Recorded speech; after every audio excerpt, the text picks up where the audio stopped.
We're back in the dive lab, and I wanted to take a moment to answer a couple questions that we had from users in terms of the podcast gear. Let's take a quick look at what I'm using in terms of cameras and the sound and lighting. The primary camera is a Sony FX30 Cinema line, and on it is a Sigma 16mm f1.4 lens. Really love the image quality that comes out of this lens. Mostly the wide shots. I have a smaller but also very capable Sony ZV-E10. So that's running a Sony 11mm f1.8 lens. Okay, so both cameras feed into the ATEM Mini Pro ISO, and it allows me some flexibility in terms of how I get the HDMI in and out, and also how I end up capturing the video files. And then from a sound perspective, I decided to go with Shure microphone, so an MV7 Plus, and that is XLR based into pretty much the de facto podcast standard from my research was the Rodecaster Pro 2, which is again, extremely versatile piece of equipment. So for lighting, I have 4 lights, and it's all Elgato lighting. So for the main light is a key light from Elgato with a makeshift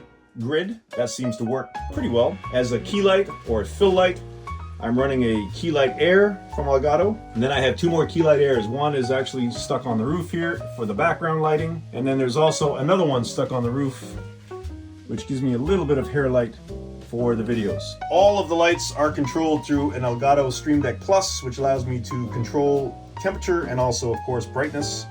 It would actually be on right now, but it's controlled by my laptop, and my laptop died, so I'm trying to sort that mess out at the moment. And the one last thing I did forget to mention is I do have a control monitor that is basically kind of rotated on the wall, so when I'm back into podcast mode, this monitor basically gets swung back out, and I use it just for a reference monitor while I'm filming. Okay, I mean, that's a quick summary of just the podcast gear. I would say for me, the hardest challenge was based on the space, was trying to figure out how to get all the podcast gear working in relation with all the dive gear, because really the main purpose of this dive lab is to dive. And so there's always a little bit of a shuffling around when it goes from podcast mode back to dive mode. It'll be real interesting to see how this all works in the summertime when season is a whole lot busier in terms of diving. But I hope that helps. If you have any questions, please put the questions in the comments below in terms of podcast gear.